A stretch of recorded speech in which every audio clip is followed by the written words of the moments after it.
ধানমন্ডি ৩২ নম্বরের আন্ডারগ্রাউন্ডে আয়নাঘরের সন্ধান। ধানমন্ডি ৩২ নম্বরের একটি নতুন ভবন নির্মাণ কাজ চলছে। তবে কিছু উৎসুক জনতা দাবি করেছেন সেই ভবনের বেসমেন্টে একটি আয়নাঘর নির্মাণ করা হচ্ছিল। এমনকি অনেকেই আশঙ্কা করেছেন যে কিছু গোপন কার্যক্রম এখানে চলছিল। ভবনের বেসমেন্টে দেখানোর চেষ্টা করা হচ্ছে এবং বেশ কিছু স্থানীয় বাসিন্দা সন্দেহ করেছেন যে এখানে কিছু বিশেষ এবং রহস্যময় কার্যক্রম চলছিল।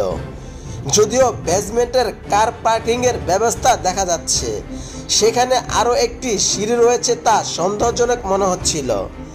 বিক্ষিপ্ত ছাত্র জনতা এবং স্থানীয়রা দাবি করেছেন বেসমেন্টের আরও গভীর হয়তো কিছু আয়নাঘর বা বিশেষ কিছু তৈরি করা হচ্ছিল, যা মূলত কোনো গোপন কাজের অংশ হতে পারে। যদিও বেসমেন্টের নিচে পানি জমে থাকার কারণে তারা ভিতরে প্রবেশ করতে পারছেন না, তবুও এই পরিস্থিতিতে নিয়ে আশঙ্কা প্রকাশ করেছেন তারা।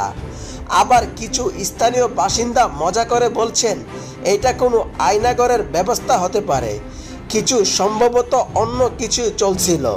তাদের দাবি এই ধরনের কার্যক্রম অন্তত সন্দেহজনক এবং তা একে একে উন্মোচিত হওয়া উচিত। উল্লেখ্য, এই অঞ্চলে অতীতে গণ অভ্যুত্থান বা রাজনৈতিক কার্যক্রমের জন্য আয়নাঘরের সন্ধান পাওয়া গিয়েছিল। তবে আজকের তথ্য অনুযায়ী ধানমন্ডি ৩২ নম্বরের নতুন ভবনের বেসমেন্টে কোনো গোপন আয়নাঘর তৈরি হচ্ছিল কিনা তা নিশ্চিত করা সম্ভব হয়নি। এই রহস্যময় ঘটনাটি এখনও আলোচনায় সৃষ্টি করেছেন এবং স্থানীয় জনগণের মধ্যে নানার প্রশ্ন উঠেছে। তবে পরিস্থিতি সম্পর্কে আরও তথ্য পাওয়া না গেলে এর সততা সম্পর্কে কিছু বলা কঠিন।